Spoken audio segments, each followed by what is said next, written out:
Hi good morning. അപ്പോൾ നമ്മുടെ ഇന്നത്തെ റെസിപ്പി ഒരു കുറുമയാണ്.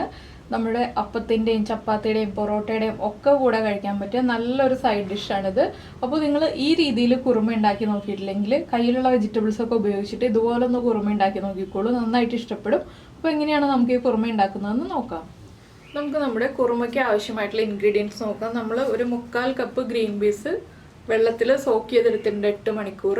അതുപോലെ തന്നെ ഒരു സവോള എടുത്തിട്ടുണ്ട്, 3 ഉരുളക്കിഴങ്ങ് എടുത്തിട്ടുണ്ട്, 3 ക്യാരറ്റ്, വലിയ ക്യാരറ്റല്ല ചെറിയ ക്യാരറ്റാണ്, അതുകൊണ്ട് 3 എടുത്തിട്ടുള്ളത്. ഒരു 6-7 ബീൻസ് എടുക്കാം നമുക്ക് താല്പര്യമുണ്ടെങ്കിൽ. കിച്ചൂസിന് ബീൻസ് അത്ര താല്പര്യമില്ലാത്തതുകൊണ്ട് ഞാനൊരു 4-5 എടുത്തിട്ടുള്ളൂ. കുറച്ച് മല്ലിയില, ഒരു പീസ് ഇഞ്ചി, അതുപോലെ തന്നെ 4 പച്ചമുളക്. എരിവിനനുസരിച്ച് നമുക്ക് പച്ചമുളക് എടുക്കാം. പിന്നെ തേങ്ങ ചിരവിയതെടുത്തിട്ടുണ്ട്. പിന്നെ നമ്മൾ എടുത്തിരിക്കുന്നത് 1/2 ടീസ്പൂൺ കുരുമുളക്, 1/2 ടീസ്പൂൺ പെരിഞ്ജീരകം, ഒരു ചെറിയ പീസ് പട്ട, 3 ഗ്രാമ്പു, 2 ഏലക്ക. പിന്നെ നമുക്കിതിലേക്ക് വേണ്ടത് കറിവേപ്പിലയാണ്. അപ്പോൾ ആദ്യം നമുക്ക് ഈ വെജിറ്റബിൾസൊക്കെ ഒന്ന് കട്ട് ചെയ്തെടുത്തിട്ട് കുക്ക് ചെയ്യാൻ വയ്ക്കാം. അതിനുശേഷം നമുക്ക് ഇതിലേക്കുള്ള അരപ്പ് റെഡിയാക്കാം. അപ്പോൾ നിങ്ങൾക്ക് കോളിഫ്ലവർ ചേർക്കണം എന്നുണ്ടെങ്കിൽ കോളിഫ്ലവർ ചേർക്കാം. കോളിഫ്ലവറും ഒന്ന് ചൂടുവെള്ളത്തിൽ ഉപ്പിട്ടിട്ട് നമ്മൾ കട്ട് ചെയ്ത് കോളിഫ്ലവർ അതിലിട്ട് വയ്ക്കുക. ഒരു 10-20 മിനിറ്റ് വെള്ളത്തിലിട്ട് വയ്ക്കുക, ചൂടുവെള്ളത്തിൽ തന്നെ ഇട്ട് വയ്ക്കുക. അതിനുശേഷം നന്നായി വാഷ് ചെയ്തെടുത്തിട്ട് നമ്മൾ കുക്കറിൽ കഷ്ണങ്ങളെല്ലാം ചേർത്ത് വേവിക്കുമ്പോൾ അതിൻ്റെ കൂടെ ചേർത്ത് വേവിക്കാം. പിന്നെ വെളുത്തുള്ളി താല്പര്യമുണ്ടെങ്കിൽ വെളുത്തുള്ളി ഒരു 3-4 അല്ലി ചേർക്കാം. അതെല്ലാം നിങ്ങളുടെ ചോയ്സാണ്. അപ്പോൾ ഞാൻ ഇതെല്ലാം ഒന്ന് കട്ട് ചെയ്തെടുക്കട്ടെ. അപ്പോൾ നമ്മൾ നമ്മുടെ വെജിറ്റബിൾസ് എല്ലാം കട്ട് ചെയ്ത് കഴിഞ്ഞു. ഉരുളക്കിഴങ്ങ് ഇതുപോലെ കുറച്ച് വലിപ്പമുള്ള പീസുകളായിട്ടാണ് കട്ട് ചെയ്തിട്ടുള്ളത്. എന്താണെന്ന് വെച്ചാൽ നമ്മളിത് കുക്കറിലാണല്ലോ വേവിക്കുന്നത്, അപ്പോൾ ഉടഞ്ഞു പോകാതിരിക്കാൻ വേണ്ടിയാണ് കുറച്ച് വലുപ്പത്തിൽ കട്ട് ചെയ്തിട്ടുള്ളത്. പിന്നെ ക്യാരറ്റ് ഇതുപോലെ ഹാഫ്സായിട്ട് കട്ട് ചെയ്തിട്ട് ചെറിയ പീസുകളായിട്ട് കട്ട് ചെയ്തെടുത്തിട്ടുണ്ട്. ചെറിയ തിക്നെസ് ഉണ്ട് ക്യാരറ്റിന്. അതുപോലെ തന്നെ ബീൻസും ഈ ഒരു നീളത്തിൽ കട്ട് ചെയ്തെടുത്തിട്ടുണ്ട്. സവോള നീളത്തിൽ കട്ട് ചെയ്തിട്ട് കുറുകെ കട്ട് ചെയ്ത് സ്ലൈസ് ചെയ്തെടുത്തു. പിന്നെ ഇഞ്ചി പൊടി പൊടിയായിട്ട് മുറിച്ച് വെച്ചിട്ടുണ്ട്. ഇതുപോലെ തന്നെ വെളുത്തുള്ളി ചേർക്കുകയാണെങ്കിൽ വെളുത്തുള്ളിയും കട്ട് ചെയ്ത് ചേർക്കാം. പിന്നെ പച്ചമുളകൊന്ന് ചരിച്ച് കട്ട് ചെയ്ത് വെച്ചിട്ടുണ്ട്. നമുക്ക് ആദ്യം ഇതെല്ലാം ചേർത്ത് കുക്കറിലൊന്ന് വേവിക്കാൻ വയ്ക്കാം. അതിനായിട്ട് നമുക്കൊരു കുക്കർ ചൂടാക്കി എടുക്കാം. അപ്പോൾ നമ്മുടെ കുക്കർ ചൂടായി വന്നിട്ടുണ്ട്. നമുക്കിതിലേക്ക് വെളിച്ചെണ്ണ ചേർക്കാം. നമ്മൾ വെളിച്ചെണ്ണയിൽ തന്നെ ഈ കുറുമ ചെയ്യണം. വെളിച്ചെണ്ണ ചൂടായി വരുമ്പോൾ നമുക്കിതിലേക്ക് നമ്മൾ കട്ട് ചെയ്ത് വെച്ചിരിക്കുന്ന ഇഞ്ചി, അതുപോലെ തന്നെ സവോളയും ചേർക്കാം.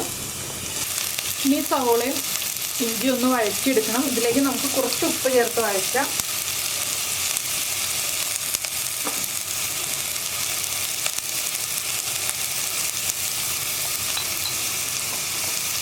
ഇതൊന്ന് ട്രാൻസ്പെറൻ്റായി വരുന്നത് വരെ ഒന്ന് വഴറ്റി കൊടുക്കുക. അതിനുശേഷം നമുക്ക് ബാക്കിയുള്ള ഇൻഗ്രീഡിയൻസ് ആഡ് ചെയ്യാം. അപ്പോൾ നമ്മുടെ സവോളയൊക്കെ ഒന്ന് ട്രാൻസ്പെറൻ്റായി തുടങ്ങിയിട്ടുണ്ട്. നമുക്കിതിലേക്ക് നമ്മൾ കട്ട് ചെയ്ത് വെച്ചിരിക്കുന്ന ബാക്കിയുള്ള വെജിറ്റബിൾസ് ആഡ് ചെയ്യാം. പച്ചമുളകും ബീൻസും അതുപോലെ തന്നെ ക്യാരറ്റും, നമ്മൾ വെള്ളത്തിലിട്ട് വെച്ചിരിക്കുന്ന ഉരുളക്കിഴങ്ങ്, അതുപോലെ തന്നെ നമ്മുടെ ഗ്രീൻ പീസ്.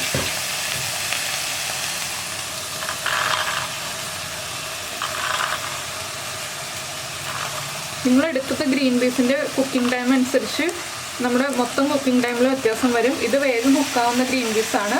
അപ്പോൾ ഇത് ഞാനൊരു 2 വിസിൽ വരുന്നത് വരെയാണ് ഈ വെജിറ്റബിൾസ് കുക്ക് ചെയ്തെടുക്കാൻ പോകുന്നത്. ഒന്ന് വഴറ്റി കൊടുത്തിട്ടാണ് വെള്ളം ചേർത്ത് കുക്ക് ചെയ്യുന്നത്. അപ്പോൾ നമ്മൾ വെജിറ്റബിൾസിൽ ആവശ്യമായിട്ടുള്ള ഉപ്പും കൂടി ചേർക്കണം. ഇപ്പോൾ നമ്മൾ സവോളയ്ക്ക് ആവശ്യമായിട്ടുള്ള ഉപ്പ് മാത്രമേ ചേർത്തിട്ടുള്ളൂ. ഇതിലേക്ക് നമുക്ക് കുറച്ച് കറിവേപ്പിലയും കൂടി ചേർക്കാം. 2 തണ്ട് കറിവേപ്പില. ഇതൊന്ന് കുക്കായി വരട്ടെ. ഒരു 1 മിനിറ്റ് ഒന്ന് നന്നായിട്ട് ഇളക്കി കൊടുക്കുക. അപ്പോൾ 3-4 വിസിൽ വരുമ്പോൾ കുക്കാവുന്ന ഗ്രീൻ പീസ് ആണെന്നുണ്ടെങ്കിൽ ഗ്രീൻ പീസ് ആദ്യം കുക്ക് ചെയ്ത് മാറ്റിയതിന് ശേഷം നമ്മൾ ഈ വെജിറ്റബിൾസ് കുക്ക് ചെയ്ത് ചേർക്കാം കേട്ടോ. അല്ലെങ്കിൽ ഉരുളക്കിഴങ്ങൊക്കെ ഓവറായിട്ട് കുക്കായി ഉടഞ്ഞു പോവും. ഇതിലേക്ക് നമ്മൾ ഇപ്പോൾ പച്ചവെള്ളമാണ് ഒഴിക്കുന്നത്. പിന്നെ കറി റെഡിയായി കഴിയുമ്പോൾ ഗ്രേവി കൂടുതൽ വേണമെന്നുണ്ടെങ്കിൽ ചൂടുവെള്ളം തന്നെ ചേർക്കണം, പച്ചവെള്ളം ചേർക്കരുത്. അപ്പോൾ നമ്മുടെ കുറുമയുടെ ടേസ്റ്റ് മാറിപ്പോവും. ഇത് 1 മിനിറ്റ് ആയിട്ടുണ്ട്. അപ്പോൾ നമ്മൾ ഇളക്കി കൊടുക്കാൻ തുടങ്ങിയിട്ട് നമുക്കിതിലേക്ക് വെള്ളം ചേർക്കാം, അതുപോലെ ഉപ്പും ചേർക്കാം. നമ്മുടെ വെജിറ്റബിൾസിന് ആവശ്യമായിട്ടുള്ള ഉപ്പ് ഞാൻ ചേർത്തിട്ടുണ്ട്. ഇനി നമുക്ക് ആവശ്യമാണെങ്കിൽ പിന്നീട് ചേർത്ത് കൊടുക്കാം. ഇതിലേക്ക് വെള്ളവും കൂടി ചേർത്തിട്ട് 2 വിസിൽ വരുന്നത് വരെ ഞാൻ കുക്ക് ചെയ്തെടുക്കാൻ പോവാണ്. വെജിറ്റബിൾസിൻ്റെ മുകളിൽ നിൽക്കുന്ന രീതിയിലാണ് വെള്ളം ചേർക്കുന്നത്.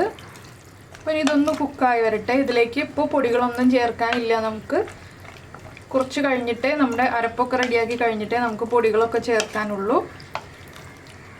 അപ്പോൾ ഈ സമയത്ത് നമുക്കിതിലേക്ക് വേണ്ട അരപ്പ് റെഡിയാക്കി എടുക്കാം. അപ്പോൾ നമ്മൾ നമ്മുടെ മിക്സിയുടെ ജാർ എടുത്തിട്ടുണ്ട്. ഇതിലേക്ക് നമുക്ക് തേങ്ങ ചേർക്കാം. ഞാനിപ്പോൾ ഒരു 1.25 കപ്പ് തേങ്ങ എടുത്തിട്ടുണ്ട് ഇതിലേക്കായിട്ട്. നമുക്ക് എത്രത്തോളം ഗ്രേവി തിക്കായിട്ട് വേണം എന്നുള്ളതനുസരിച്ച് തേങ്ങയുടെ അളവ് തീരുമാനിക്കുക.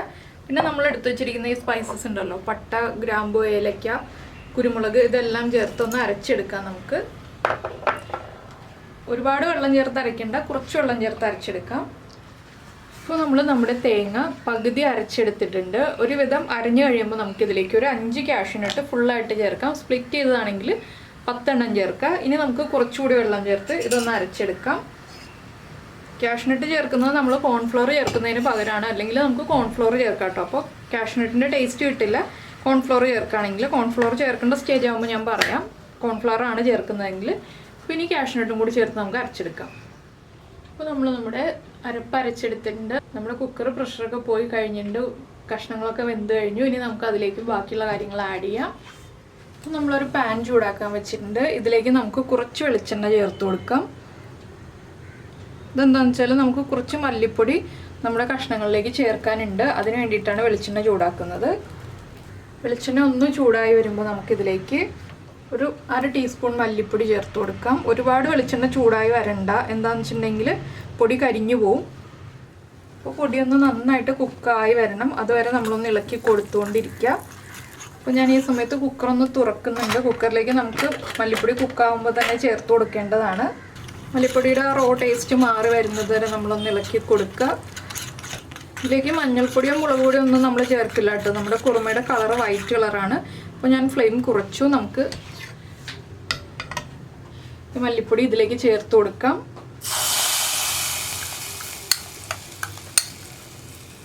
ഇനി നമുക്കിതിലേക്ക് നമ്മൾ റെഡിയാക്കി വെച്ചിരിക്കുന്ന അരപ്പും കൂടി ചേർത്ത് കൊടുക്കാം. കഷ്ണങ്ങളൊക്കെ നന്നായിട്ട് കുക്കായി വന്നിട്ടുണ്ട്.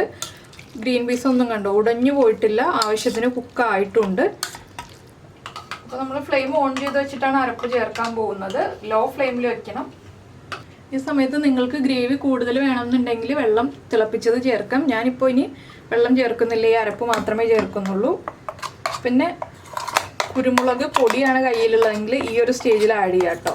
കുരുമുളക് നമ്മൾ അരച്ച് ചേർക്കുന്നതിന് പകരം കുരുമുളക് പൊടി ഈ അരപ്പിൻ്റെ കൂടെ ചേർക്കാം. ഇതിലേക്ക് നമുക്ക് കുറച്ച് വെള്ളം ചേർക്കാം. മിക്സിയുടെ ജാറിലേക്ക് ഒരു 2 ടീസ്പൂൺ വെള്ളം ചേർത്താൽ മതി, ഒരുപാടൊന്നും വേണ്ട. നമ്മുടെ ജാറൊന്ന് കഴുകിയെടുക്കാൻ ആവശ്യമായിട്ടുള്ള വെള്ളം ചേർക്കുക. ഇതും കൂടി നമുക്ക് കുക്കറിലേക്ക് ചേർത്ത് കൊടുക്കാം. ഇനി നന്നായിട്ടൊന്ന് ഇളക്കി മിക്സ് ചെയ്യുക. ഈ അരപ്പ് കഷ്ണങ്ങളിലേക്ക് ഒന്ന് പിടിച്ചു വരുന്നത് വരെ നമ്മൾ ലോ ഫ്ലെയിമിലിട്ടിട്ട് ഇളക്കി കൊടുത്തുകൊണ്ടിരിക്കുക. എന്താണെന്ന് വെച്ചാൽ നമ്മുടെ കഷ്ണങ്ങളിലേക്ക് ആ കുരുമുളകിൻ്റെ എരിവും പെരിഞ്ജീരകത്തിൻ്റെ ഫ്ലേവറും ഒക്കെ വരണമല്ലോ, അതുകൊണ്ടാണ് നമ്മൾ ഇതുപോലെ ഇങ്ങനെ ഇളക്കി മിക്സ് ചെയ്യുന്നത്. ഇതിലേക്ക് ഞാൻ ഇനി ഗരം മസാലപ്പൊടി ചേർക്കുന്നില്ല കേട്ടോ. എന്താണെന്ന് വെച്ചാൽ നമ്മുടെ സ്പൈസസ് ഒക്കെ അരച്ച് ചേർത്തതുകൊണ്ട് തന്നെ ഇനി ഗരം മസാലപ്പൊടി ചേർക്കേണ്ട ആവശ്യമില്ല. നിങ്ങൾ സ്പൈസസ് അരച്ച് ചേർക്കുന്നില്ല എന്നുണ്ടെങ്കിൽ ഒരു 1/4 ടീസ്പൂൺ ഗരം മസാലപ്പൊടി ചേർക്കുക. അത് മല്ലിപ്പൊടിയുടെ കൂടെ ചേർക്കുക കേട്ടോ. അതിന് ശേഷം നമ്മുടെ കഷ്ണങ്ങളിലേക്ക് ചേർത്ത് കൊടുക്കുക. ഇതിന് ഒരുപാട് തിളച്ച് പോകരുത്. തിളയ്ക്കുന്നതിന് മുൻപ് നന്നായിട്ട് ഇളക്കി കൊടുക്കുക. ഈ ഉരുളക്കിഴങ്ങിൻ്റെ കഷ്ണങ്ങളൊക്കെ ഒന്ന് ഉടച്ചു കൊടുക്കുക. അപ്പോൾ നമ്മുടെ ഗ്രേവി കുറച്ച് തിക്കായി വരും. നമ്മൾ കാഷ്യൂനട്ട് അരച്ചതുകൊണ്ട് തന്നെ കുറച്ച് തിക്കായിക്കോളും. പിന്നെ ഉരുളക്കിഴങ്ങും കൂടി ഒന്ന് ഉടച്ച് ചേർക്കുമ്പോൾ ഒന്നുകൂടി ഒന്ന് തിക്കായി വരും. പിന്നെ കോൺഫ്ലോർ ചേർക്കുകയാണെങ്കിൽ ഇളം ചൂടുവെള്ളത്തിൽ മിക്സ് ചെയ്തിട്ട് നമുക്ക് ചേർത്ത് കൊടുക്കാം. നന്നായിട്ടൊന്ന് ആവി വരുമ്പോൾ ചേർത്ത് കൊടുക്കണം. വല്ലാതെ തിളച്ച് മറിയരുത് തേങ്ങ അരച്ചത്. ചെറുതായിട്ടൊന്ന് തിള വരുമ്പോൾ തന്നെ നമുക്ക് ചേർത്ത് കൊടുക്കാം. നമ്മളിങ്ങനെ ഉടയ്ക്കുമ്പോൾ ഉരുളക്കിഴങ്ങ് മാത്രമല്ല ക്യാരറ്റും ഒക്കെ ഒന്ന് ഉടഞ്ഞു വരും. അപ്പോൾ ഒരുപാട് ഉടച്ച് ചേർത്തിട്ടുണ്ടെങ്കിൽ നമ്മുടെ കറിയുടെ കളർ മാറിപ്പോവും. അപ്പോൾ ഈ ഒരു കളറിന് പകരം നമ്മുടെ ക്യാരറ്റൊക്കെ ഉടഞ്ഞ് ചേർന്നിട്ടൊരു ഓറഞ്ച് കളറും കൂടി മിക്സ് ആയി വരും. അപ്പോൾ നമുക്ക് ഉപ്പൊന്ന് ചെക്ക് ചെയ്യാം. ഉപ്പ് കുറവാണെങ്കിൽ ഉപ്പ് ആഡ് ചെയ്ത് കൊടുക്കണം. ഉപ്പ് ചിലപ്പോൾ കുറവായിരിക്കും. നമ്മൾ കുറച്ച് ഉപ്പേ ചേർത്തിട്ടുണ്ടായിരുന്നുള്ളൂ. ഞാൻ ഫ്ലെയിം കുറച്ച് തന്നെയാണ് വെച്ചിട്ടുള്ളത്, ചെറിയ ബർണറിൽ. ഉപ്പ് കുറവാണ്, നമുക്ക് കുറച്ചുകൂടി ഉപ്പ് ചേർക്കാം. നമ്മൾ അരച്ച് ചേർത്തുകൊണ്ട് തന്നെ പെരിഞ്ജീരകത്തിൻ്റെയും പട്ടയുടെയും ഗ്രാമ്പൂൻ്റെയും ഒക്കെ നല്ലൊരു ഫ്ലേവർ വരുന്നുണ്ട്. അതുപോലെ തന്നെ ഇതിലേക്ക് ചേർക്കേണ്ടത് ഇനി നമുക്ക് പഞ്ചസാരയാണ്. എല്ലാ കുറുമയും ചെയ്യുമ്പോൾ കുറച്ച് പഞ്ചസാര ചേർക്കാം കേട്ടോ. അപ്പോൾ ഒരു പ്രത്യേക ടേസ്റ്റാണ് നമ്മുടെ കുറുമയ്ക്ക്. 2 പിഞ്ച് പഞ്ചസാര മതി കേട്ടോ. ഞാൻ വളരെ കുറച്ചേ ചേർത്തിട്ടുള്ളൂ. ടേസ്റ്റ് ഒന്ന് ബാലൻസ് ചെയ്യാൻ വേണ്ടി മാത്രമേ പഞ്ചസാര ചേർത്തിട്ടുള്ളൂ. അപ്പോൾ നമ്മുടെ കറിയിൽ നിന്ന് നന്നായിട്ട് ആവി വരുന്നുണ്ട്. ചെറിയ ബബിൾസ് വന്ന് തുടങ്ങുമ്പോൾ നമുക്ക് ഫ്ലെയിം ഓഫ് ചെയ്യാം, ഇല്ലെങ്കിൽ ഇനി ഇരുന്നിട്ട് കുറുകിപ്പോവും നമ്മുടെ കറി. ഇപ്പോൾ തന്നെ തിക്കായി തുടങ്ങുന്നുണ്ട്. വല്ലാതെ കുറുകിയിട്ടുണ്ടെങ്കിൽ നമുക്ക് അപ്പത്തിൻ്റെയും ചപ്പാത്തിയുടെയും ഒന്നും കൂടെ കഴിക്കാൻ അത്ര സുഖം ഉണ്ടാവില്ല. കുറച്ച് ഗ്രേവി ഉള്ളതാണ് ഈ കുറുമയ്ക്ക് ടേസ്റ്റ്. അപ്പോൾ നിങ്ങൾ ഗ്രീൻ പീസ് വേറെയാണ് വേവിച്ച് ചേർക്കുന്നതെങ്കിൽ ഈ ഒരു സ്റ്റേജ് ആകുമ്പോൾ ഗ്രീൻ പീസും കൂടെ ആഡ് ചെയ്താൽ മതി കേട്ടോ. നമ്മളിങ്ങനെ കുക്കറിൽ എല്ലാം ചേർത്ത് ഒരുമിച്ച് കുക്ക് ചെയ്യുന്നതിന് പകരം. അപ്പോൾ ഞാൻ ഫ്ലെയിം ഓഫ് ചെയ്യാൻ പോവാണ്. ഇത്രയും മതി. എന്താണെന്ന് വെച്ചാൽ ഇനിയും കുറുകിപ്പോയിട്ടുണ്ടെങ്കിൽ നമ്മുടെ കറി ചൂട് മാറി വരുമ്പോൾ നല്ല തിക്കായി പോവും. അപ്പോൾ ഞാൻ ഫ്ലെയിം ഓഫ് ചെയ്തു. ഇതിലേക്ക് നമുക്കിനി കുറച്ച് മല്ലിയില ചേർക്കാം.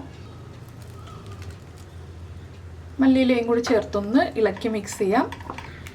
അപ്പോൾ മല്ലിയിലയുടെ ഫ്ലേവറും ഒക്കെ നമ്മുടെ കുറുമയ്ക്ക് കിട്ടിക്കോളും. അപ്പോൾ നല്ല അടിപൊളിയായിട്ടുള്ള കുറുമ റെഡി ആയി കഴിഞ്ഞു. വളരെ എളുപ്പത്തിൽ ഉണ്ടാക്കാം. പിന്നെ തക്കാളി ചേർക്കുന്നില്ലേ എന്നൊന്നും ചോദിക്കരുത്. കുറുമയ്ക്ക് പുളി വന്നിട്ടുണ്ടെങ്കിൽ വേറെ ടേസ്റ്റ് ആയി പോവും. അതുകൊണ്ട് തക്കാളി ഞാൻ ചേർക്കാറില്ല. ഒരുവിധമുള്ള കുറുമകളിലൊന്നും ചേർക്കാറില്ല. ചേർക്കുന്ന റെസിപ്പികൾ നേരത്തെ ചെയ്തിട്ടുണ്ട്. അപ്പോൾ ഈ ഒരു വെജിറ്റബിൾ കുറുമ നിങ്ങൾക്ക് എല്ലാവർക്കും ഇഷ്ടമായിട്ടുണ്ടാവുമെന്ന് വിചാരിക്കുന്നു. ഇഷ്ടമായിട്ടുണ്ടെങ്കിൽ നമ്മുടെ വീഡിയോയുടെ താഴെ കമൻറ്റ് ചെയ്യാൻ മറക്കരുത്. അതുപോലെ തന്നെ നിങ്ങൾക്ക് അപ്പത്തിൻ്റെ കൂടെയാണോ, ഇടിയപ്പത്തിൻ്റെ കൂടെയാണോ, ചപ്പാത്തിയുടെ കൂടെയാണോ, എന്തിൻ്റെ കൂടെയാണോ കൂടുതലായിട്ട് കഴിച്ചിട്ട് ഇഷ്ടപ്പെട്ടതെന്ന് പറയണം കേട്ടോ. എനിക്കിത് അപ്പത്തിൻ്റെയും ഇടിയപ്പത്തിൻ്റെയും കൂടെ കഴിക്കാനാണ് ഇഷ്ടം. അപ്പോൾ ഈ ഒരു റെസിപ്പി ഇഷ്ടമായിട്ടുണ്ടെങ്കിൽ നമ്മുടെ വീഡിയോ ആദ്യമായിട്ട് കാണുകയാണെങ്കിൽ നമ്മുടെ ചാനലൊന്ന് സബ്സ്ക്രൈബ് ചെയ്യുക. നമ്മുടെ ചാനൽ സബ്സ്ക്രൈബ് ചെയ്യുന്നതിന് ഈ വീഡിയോയുടെ താഴെയുള്ള റെഡ് സബ്സ്ക്രൈബ് ബട്ടൺ ഒന്ന് ക്ലിക്ക് ചെയ്യുക. അതിൻ്റെ റൈറ്റ് സൈഡിലുള്ള ബെല്ലൈക്കണും കൂടി ക്ലിക്ക് ചെയ്യുക. അപ്പോൾ ഓൾ എന്ന് പറഞ്ഞിട്ടൊരു ഓപ്ഷൻ വരും. ആ ഓളും കൂടി പ്രസ് ചെയ്തിട്ടുണ്ടെങ്കിൽ ഞാൻ എപ്പോഴും വീഡിയോ അപ്ലോഡ് ചെയ്യുമ്പോൾ നിങ്ങൾക്ക് നോട്ടിഫിക്കേഷൻ വരും. അപ്പോൾ നമുക്ക് നമ്മുടെ അടുത്തൊരു റെസിപ്പിയുമായിട്ട് അടുത്ത ദിവസം വീണ്ടും കാണാം.